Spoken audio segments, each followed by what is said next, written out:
آقا اگه سویچ ماشین رو داخل صندوق گذاشتی درش بسته شد چطوری باید باز کنه؟ 3 تا روش من میخوام بهت بگم که روش سوم از همه مهمتره. بریز کلید یدک برای ماشینت بیاری. امکان داره که مسافت دور باشه یا که اصلا شما کلید یدک نداشته باشید. 2 از صندلی عقب راننده. از صندلی عقب تشریف بیارید. یه قسمت داره بین 2 تا صندلی ها باز میکنید، میارین بیرون.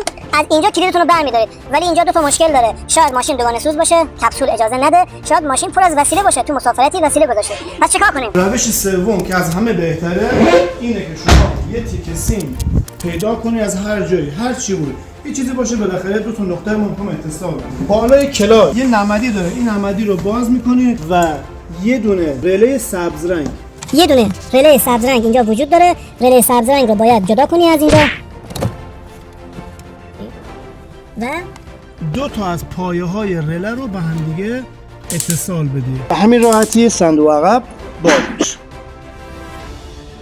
اینو از کلیدی که داخل صندوق جا گذاشته بودیم. این پست رو ذخیره کن چون قطعاً یه روزی بهش نیاز پیدا میکنه و اینو بفرست برای عزیزانت. یه روزی اگه در مسافرت بودن، بیابون بودن، تفریح بودن، بتونن با یه تکه سیم مشکلشون رو حل کنن. بیا تو پیج کلی آموزش‌ها داریم. ارادت.